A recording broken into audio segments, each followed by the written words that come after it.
மத்தவன் பொறுப்பு, வேலை, கலரு இதெல்லாம் வச்சு இவனா இப்படிதான் இருப்பான்ட்டு ஜட்ஜ் பண்றதோட வேற அசிங்கம் இல்ல.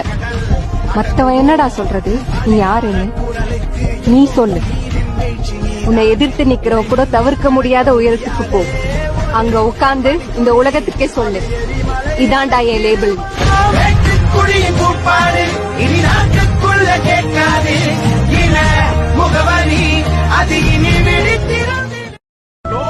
மத்தவன்